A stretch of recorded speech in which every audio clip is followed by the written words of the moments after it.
Bakit tayo nandito? Are you okay? Well, wala ako sa mood humarap sa mga fans mo. I'm sorry. Nahihiya akong tanggihan sila. How are you here? Kumusta ang training? Well, training's fine. Mahirap, but I'm thriving and surviving. If this is what you want, then you have to work hard for it. Don't worry, Mom. I will prove to you and everyone that I am the best here. At hindi ako malalamangan ng kahit na sino.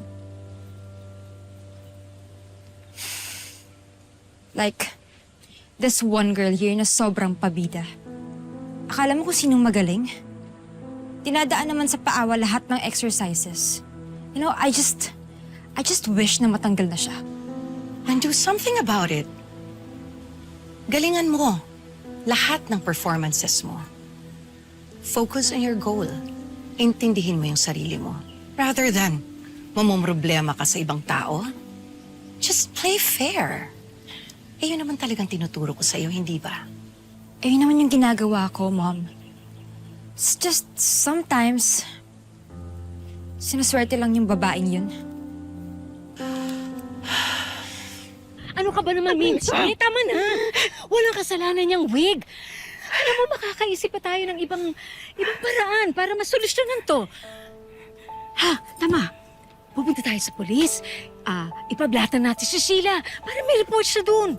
Hindi. Kailangan nating mahanap yung Sheilang yun. Kailangan maisoli niya sa akin yung pera. Lahat ng pera. Kasi kung ako lang, walang problema. Wala talagang problema. Lahat lang nadamay dahil sa ginawa niya eh. Lahat ng tao nadamay. Anong mo kaya harap ko? Anong mo kaya harap ko? Sasabihin ko sa pamilya ko, nabigo na naman ako! Nabigo na naman ako! Ano sasabihin ko kay Perry? Kay Jenny? Tamahan na kasi. Sinabi ko naman may solusyon. Si Jenny. Si Jenny.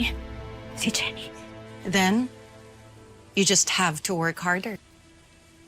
As long as you're doing your part at wala kang inaapakang tao,